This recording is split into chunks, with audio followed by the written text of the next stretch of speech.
여러분 잘들 쉬셨나요? 자, 이제 이번 주 마지막 시간을 학습하도록 하겠습니다. 자, 이제 신고 납부와 원천 징수 제도에 대한 내용을 이제 간략히 한번 정리해 보도록 하죠.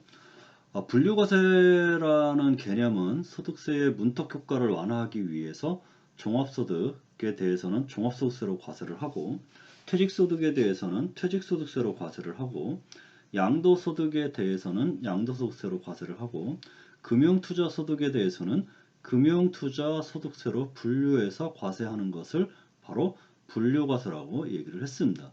자, 그리고 이제 소득에 대해서 종합과세와 예납적 원천징수가 있는데, 종합소득이라는 것은 이자소득, 배당소득, 사업소득, 근로소득, 연금소득, 기타 소득을 합산해서 과세하는 소득을 종합과세라고 얘기를 하고, 이러한 소득 중에서 분리과세 대상 소득을 제외한 소득을 원천징수하더라도 그 원천징수 세액은 최종적인 정산을 해야 하는 예납적 원천징수라고 얘기를 했습니다. 자, 이제 마지막으로 분리과세와 완납적 원천징수가 있는데, 자, 이자소득, 배당소득, 그 6가지 소득은 합산해서 과세하는 종합과세가 원칙이지만, 이러한 소득 중에서 분리과세 대상 소득을 원천징수하는 경우에는 완납적 원천징수로서 납세 의무가 종결된다고 얘기를 했습니다. 자, 이는 바로 납세 편의를 제공해 주기 위한 거죠. 자, 그러면 이 원천징수 의무자는 원천징수 대상 소득금액을 지급하는 자, 즉 원천징수 의무자는 소득금액을 지급하면서 소득세를 원천징수해서 납부해야 될 의무뿐만 아니라 소득자의 인적사항이라든지 소득의 지급 일자 등을 명세서로 작성해서 제출을 해야 됩니다. 자, 이를 지급명세서 제출이라고 얘기를 하죠.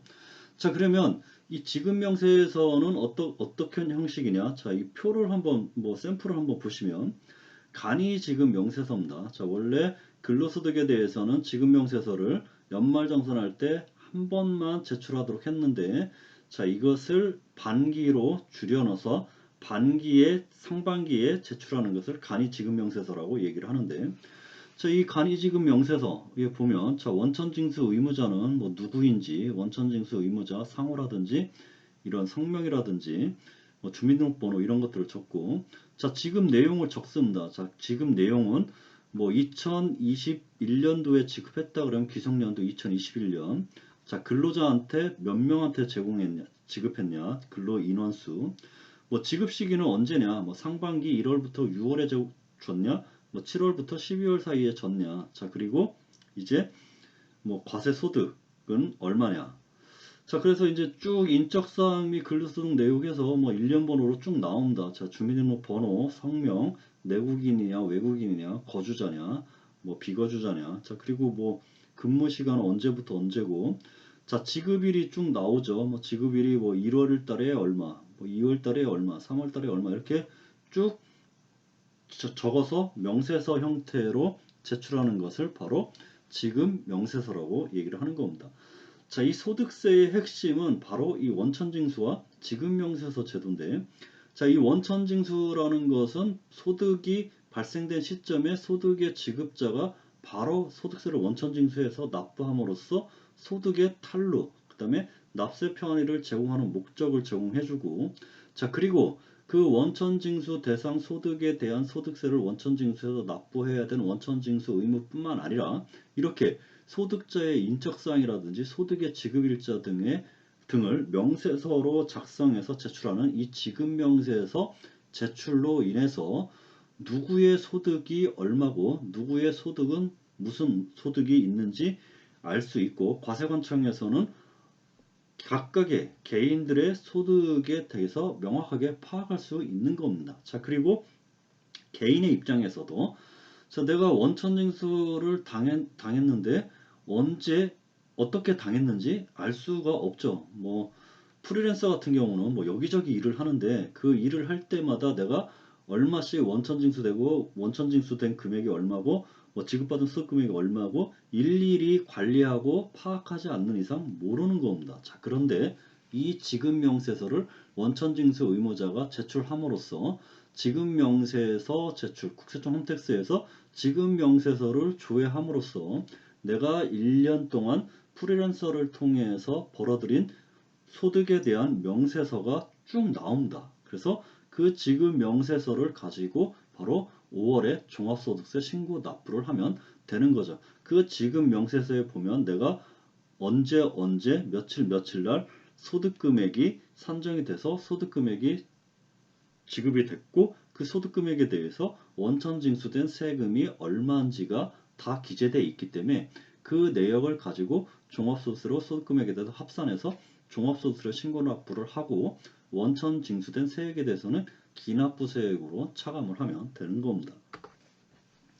자, 그래서 소득세법 제164조에 지급명세에서 제출 의무를 부여하고 있습니다. 자, 그래서 소득세 납세 의무가 있는 개인에게 다음 각호의 어느 하나에 해당하는 소득을 국내에서 지급하는 자는 그 지급 명세서를 지급일이 속하는 과세기간의 다음 연도 2월 말, 즉 2021년이다. 그러면 2021년부터 2021년 12월 31일까지 개인에게 소득금액을 지급하고 그 소득금액에 대해서 원천징수로서 납부를 한 경우에는 그 소득 지급 내역에 대한 지급 명세서를 2022년 2월 28일까지 지급 명세서를 제출하라는 겁니다. 자, 다만 사업소득과 근로소득, 퇴직소득, 그 다음에 기타 소득 중 종교인 소득이라든지 이런 봉사료 같은 경우는 바로 2월 말이 아닌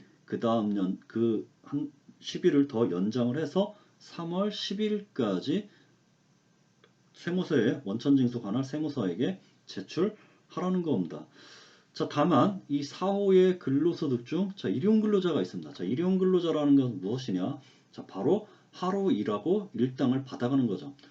자, 근로자는 상용근로자와 일용근로자로 구분이 되는데 상용근로자라는 것은 내가 회사와 근로계약을 체결하고 회사에 계속적인 근로를 제공해주고 그 근로 대가로 월급을 받는 형태의 근로자를 상용근로자라고 얘기를 하고, 자, 이러한 상용근로자가 아니라 하루하루 가서 일할 때마다 일당을 받는 것을 바로 일용근로자라고 얘기를 하는 겁니다.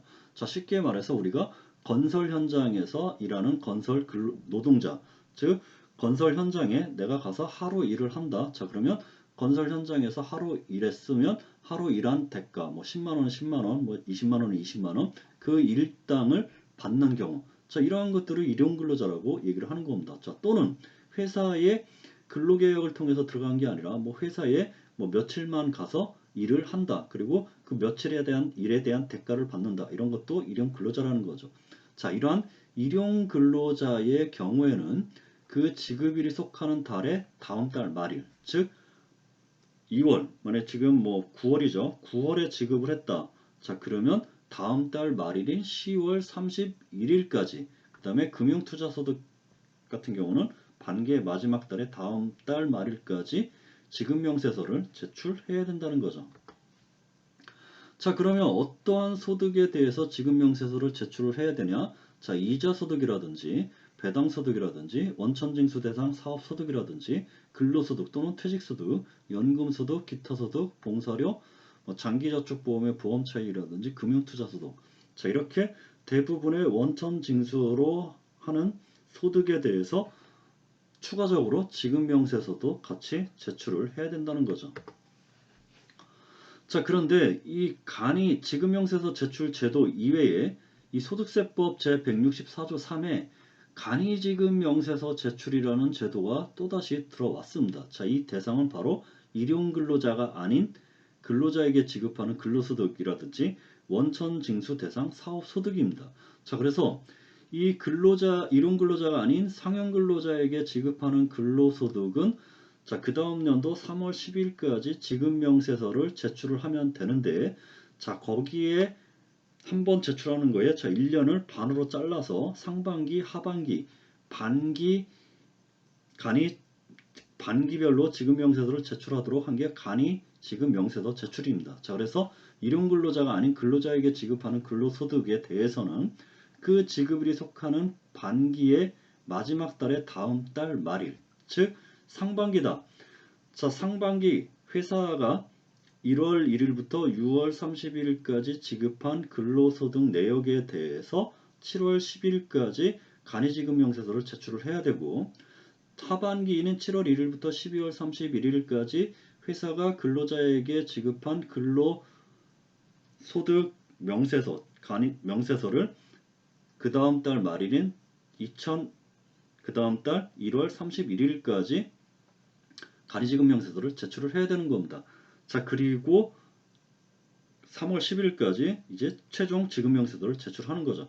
자, 그래서 회사의 입장에서 근로자에 대한 지급명세서를 3번을 제출합니다. 3번을 제출하는데, 자, 2021년이다. 그러면 2021년 1월 1일부터 6월 31일까지 근로자에게 지급한 근로소득 금액 내역을 간이지급명세서로 7월 31일까지 제출을 해야 되고, 자, 7월 1일부터 12월 31일까지 2021년 7월 1일부터 12월 31일까지 지급한 근로소득 내역에 대한 명세서를 바로 다음 연도인 2022년 1월 31일까지 간이지급 명세서로 제출을 해야 되고, 자, 최종적으로 2021년 1월부터 2021년 12월 31일까지 근로소득 지급 내역에 대한 연말정산을 바로 2022년 3월 10일까지 제출을 해야 되는 겁니다.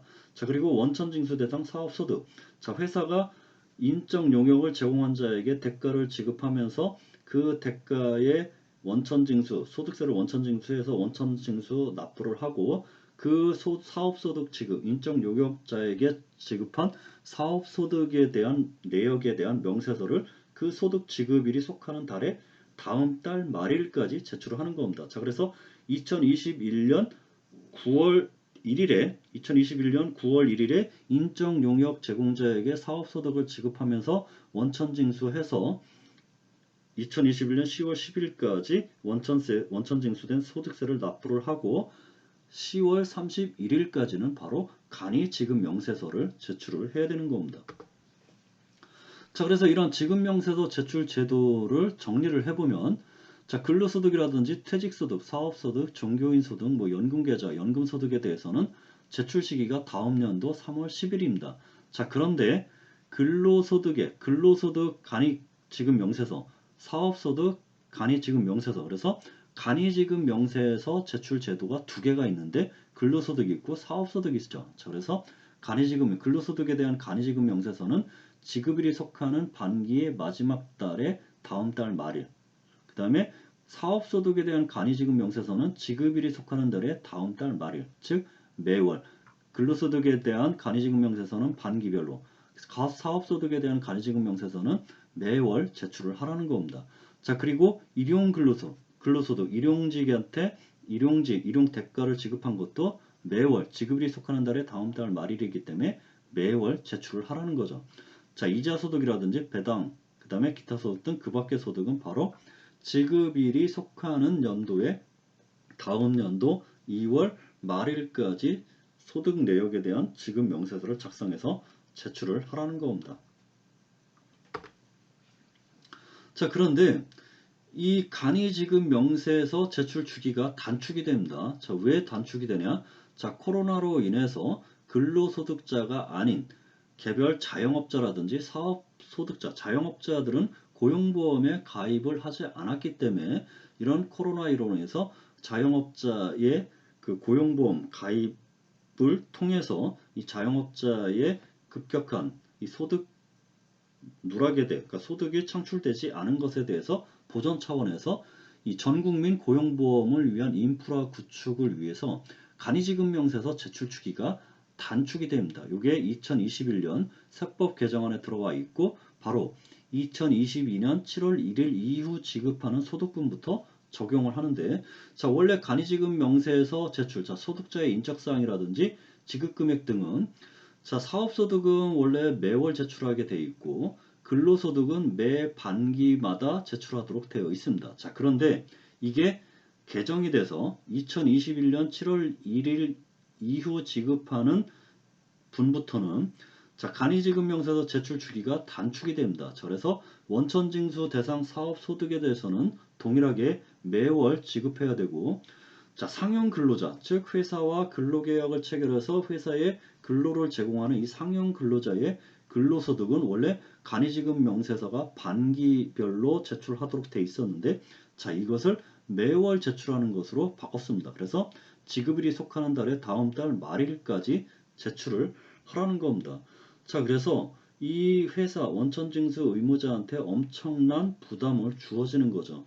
이렇게 매월 이제 근로소득 지급 명세서를 제출을 해야 되는 겁니다. 제출하지 않으면 가산세 부과하겠다는 겁니다. 자, 이게 바로 2022년 7월 이후 지급분부터 적용을 하는데, 개정 이유는 무엇이냐? 자, 바로 전국민 고용보험을 위한 인프라 구축입니다. 자, 그래서 전국민 고용보험 로드맵 지원을 위한 소득정보 파악을 위한, 즉 즉시 소득을 파악을 하기 위해서 이렇게 매월 지급명세서를 제출하라는 거죠. 자, 그러면 이렇게 지급명세서를 제출하라고 했는데 제출하지 않았거나, 또는 제출했는데 불분명하거나 지급금액이 사실과 다르지 않다. 자, 그러면 가산세가 부과가 되는데, 불분명한 지급금액의 1%, 그런데 근로소득 간이지급명세서는 0.5%를 가산세를 징수하는 겁니다. 자, 다만 3개월 이내에 제출하는 경우는 지급금액의 0.5%, 지금 근로소득 간이지급명세서에는 경우는 0.25%를 가산세로 부과를 하는 겁니다. 자, 그리고 이런 지급명세서 제출에 따른 미제출에 따른 가산세 한도가 1억 원이고, 자, 중소기업이라든지 또는 사업자가 아닌 자는 5천만 원이 가산세 한도입니다. 자, 그래서 지급명세에서 미제출, 지급명세서를 불분명하게 제출한 경우라 하더라도 중소기업 또는 사업자가 아닌 자는 뭐 1억이 나왔다 그러면 5천만 원, 중소기업 사업자가 아닌 자는 2억이 나왔다 1억 원까지 가산세를 부과한다는 겁니다. 자, 그런데 이러한 가산세 한도가 만약에 고의적으로 위반했다, 자, 그러면 또 한도를 적용하지 않는다는 거죠. 자, 그래서 지급명세서 제출 시기를 한번 정리를 해보면, 자, 근로소득이라든지 퇴직소득, 사업소득은 소득 지급 시기가 1월부터 12월까지죠. 다음 연도 3월 12일까지 제출을 해야 됩니다. 자, 그런데 제출하지 않으면 1%의 가산세가 부과가 되는데, 가산세가 50% 경감을 해주는 기한이 있습니다. 그래서 그 다음 연도 6월 10일까지 신고를 하면 가산세가 50% 경감이 되죠. 자, 일용근로소득 같은 경우는 1월부터 12월까지 지급을 했다. 그러면 지급일이 속하는 달의 다음 달 말일, 즉 매월 지급명세서를 제출해야 되는데, 이 경우에도 제출하지 않았다. 가산세가 1% 부과가 되죠. 자, 그런데 제출기한이 지난 후 1개월 이내에 제출을 했다. 그러면 가산세가 50% 감면이 되는 겁니다. 자, 그리고 근로소득에 대한 간이지급명세서 상반기 1월부터 6월까지는 7월 말일까지 제출을 해야 되는데 제출하지 않았다. 마찬가지로 0.5% 가산세가 부과가 되는데 10월 말일까지 제출을 했다. 그러면 가산세가 50% 경감이 되는 겁니다. 자, 그리고 근로소득의 간이지급명세서 하반기 7월부터 12월 지급분에 대해서는 다음 연도 1월 말일까지 신고를 해야 되는데 신고하지 않았다. 마찬가지로 0.5%에 대해서 가산세가 부과가 되는데, 자, 만약에 4월 다음 연도 4월 말일까지 제출했다. 50% 가산세가 감면이 되는 겁니다. 자, 그 사업소득에 대한 지급명세서는 1월부터 12월까지 속하는 것을 매월 지급하는, 즉 지급일이 속하는 달에 다음 달 말일까지 제출하도록 되어 있는데 제출하지 않았다. 마찬가지로 0.5% 가산세, 제출기한이 지난 후 1개월 이내에 제출을 했다 그러면 50% 가산세가 감면이 되는 겁니다. 자, 그리고 이자소득이라든지 배당소득이라든지 기타 소득 등 그 밖의 소득 같은 경우 소득의 지급 시기가 1월부터 12월이면 다음 연도 2월 말까지 제출해야 되는데 마찬가지로 제출하지 않았다 그러면 그 지급 금액의 1%에 대한 가산세가 부과가 되는 겁니다. 자, 그리고 가산세 다음 연도 5월 말까지 제출하지 않았다 그러면 가산세가 50% 경감이 되는 거죠. 자, 그리고 가산세 적용 대상에 해당되는 지급명세서가 불분명한 경우 어떤 경우냐?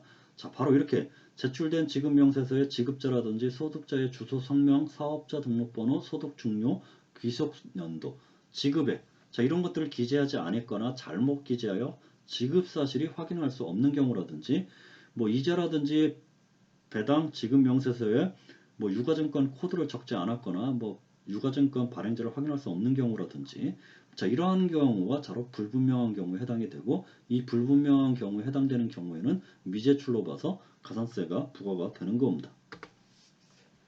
자 그런데 문제는 자 이러한 가산세 제도로 인해서 지급명세서 제출 제도로 인해서 제출하지 않으면 가산세가 부과됨으로써 이 회사 입장에서는 엄청난 부담이 되고 이 회사에서 격리회계 담당자한테는 엄청난 문제가 발생이 됐습니다. 언제 발생이 됐냐? 바로 2019년이죠.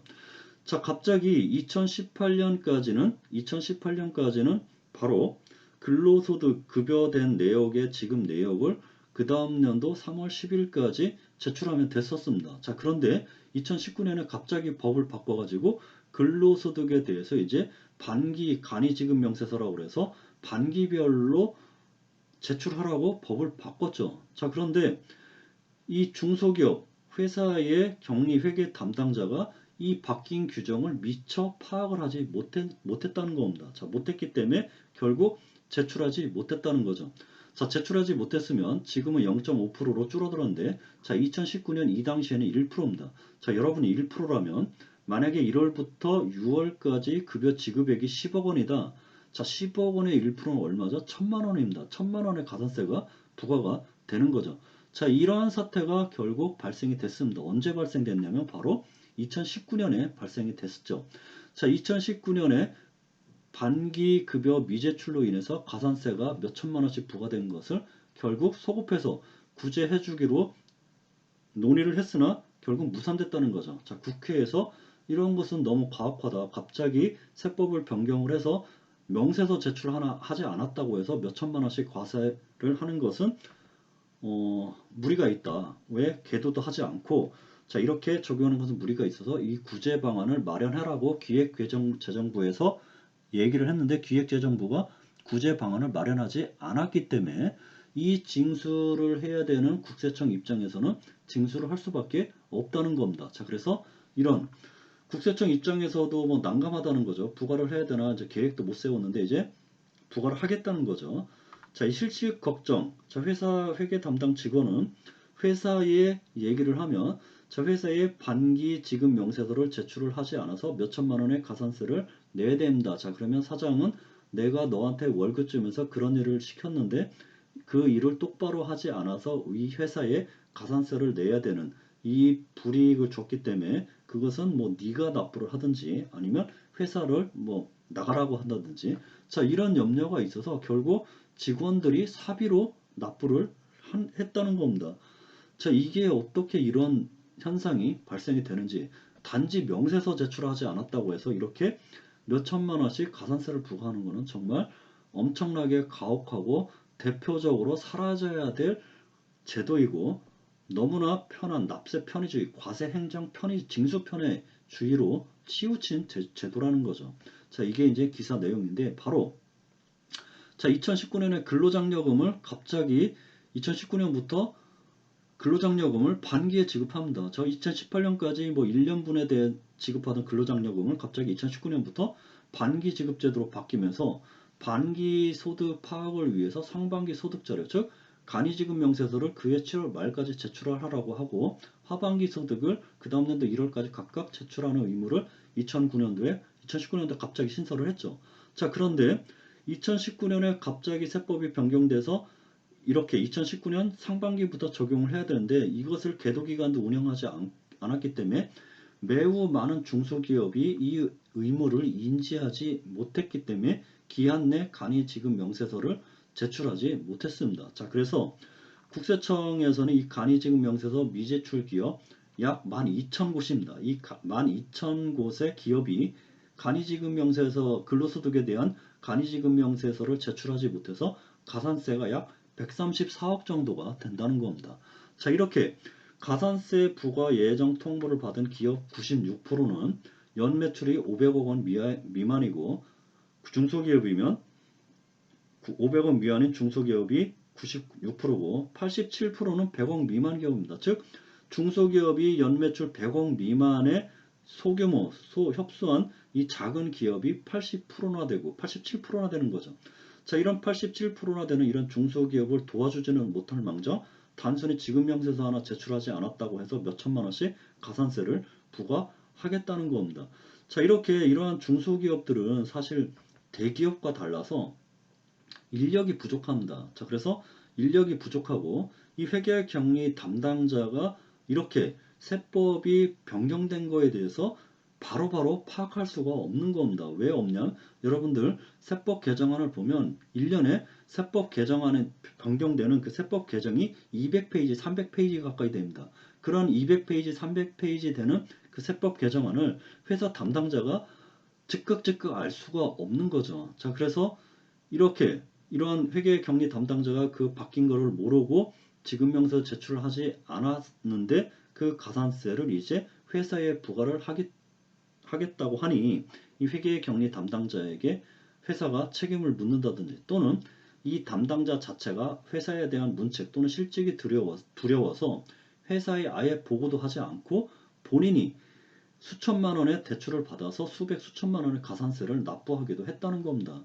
자, 이게 뭐 하는 짓인지 모르겠죠. 자, 이런 문제가 발생이 됐고 아마 지금 수업 듣는 여러분들의 회사에서도 이런 문제가 발생했을 수도 있었을 겁니다.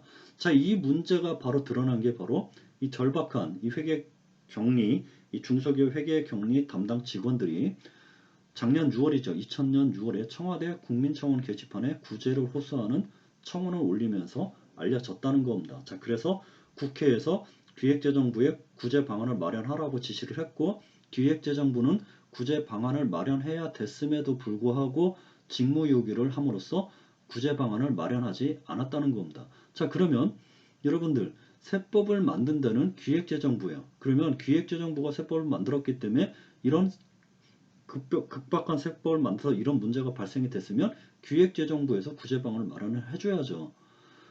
국세청은 세법을 개정하고 세법을 만든 권한이 아무것도 없습니다. 국세청은 그냥 기재부에서 만든 기획재정부에서 만든 이 세법을 가지고 세금만 징수하면 되는 겁니다. 자, 그러면 국세청 입장에서는 이런 기획재정부가 구제 방안을 마련하지 않았기 때문에 국세청 입장에서는 이렇게 중소기업한테 가혹하고 중소기업 회계격리 담당 직원들의 그 책임을 물린다는 것에 대해서 가혹하다고 인지를 하고 불쌍하다고 생각을 할 수 있음에도 불구하고 부과를 할 수밖에 없어. 왜? 국세청의 임무, 그 다음에 국세청의 의무, 국세청에서 하는 일이 바로 그런 일이기 때문에 부과를 할 수밖에 없을 겁니다. 아마 부과가 될 겁니다. 이게 만약에 기획재정부에서 구제 방안을 마련하지 않으면 부과를 하겠죠. 국세청에서.